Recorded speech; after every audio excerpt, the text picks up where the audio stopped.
Hi guys, welcome to Granny's Kitchen. So today I'm going to make brown bread. This is so simple to make and it doesn't require an awful lot of ingredients. So we're going to start out with whole wheat flour. So we need 4 cups of whole wheat flour. I have 3 in here already, so I just need to add 1 more. So kind of a level cup of whole wheat. And you need 2 cups of white flour. Now you don't need to use self-raising flour for this. So at home, if you have plain flour, use the plain flour. If you don't, if you only have self-raising, that's fine, go ahead and use it. But because we're using buttermilk and we're using bread soda, they actually combine together, they actually they create their own raising agent, so you don't actually need to put baking powder in it. So in the bowl here, I have my 4 cups of whole wheat and my 2 cups of white flour. To this, I'm going to add 2 teaspoons of baking soda. So 2 teaspoons of baking soda, and I'm going to add 2 teaspoons of sugar, just to give it a little bit of sweetness. Okay, so mix that around. So now you see I've blended the white flour with the whole wheat flour. Now we're going to use buttermilk. If you don't have buttermilk, a secret. If you add a teaspoon of vinegar to every cup, like our half a pint of milk, it'll actually give you the same product, I guess, as buttermilk. So I happen to have buttermilk here. So I have 500 ml, or about a pint of buttermilk at home, and we're going to add 2 eggs to the buttermilk. Now sometimes you have to judge this. You might have to add a little more liquid.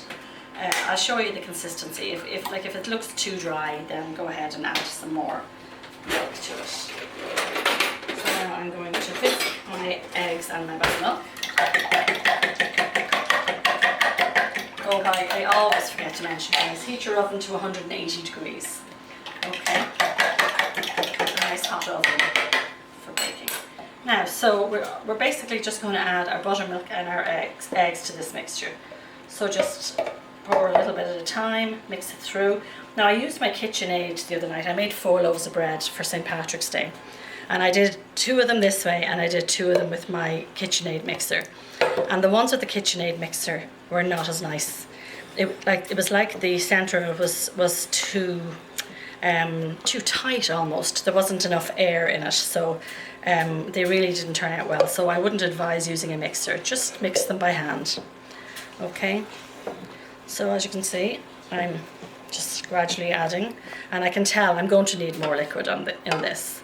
Sometimes it just depends on whether you've added a little more flour, or I don't know. Yeah, baking is a funny thing, right? It changes almost every time, I find. So I'm just going to add more milk. I'm just adding regular milk because I have no more buttermilk left. Okay, now it does require a little bit of muscle power to get it all mixed together.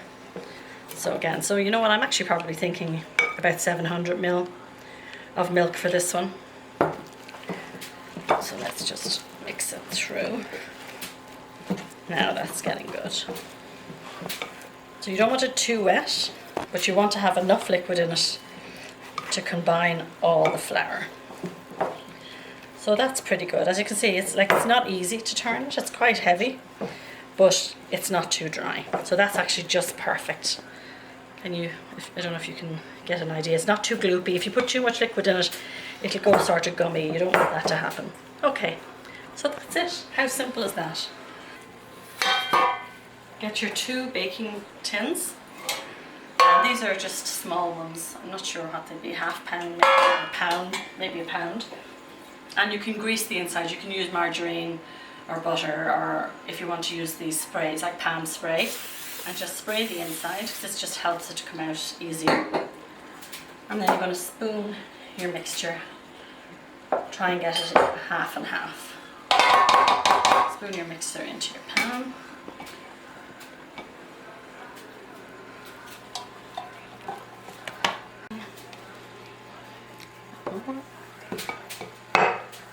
And it'll feel like, it feels kind of tough, but when it bakes out, it's really beautiful.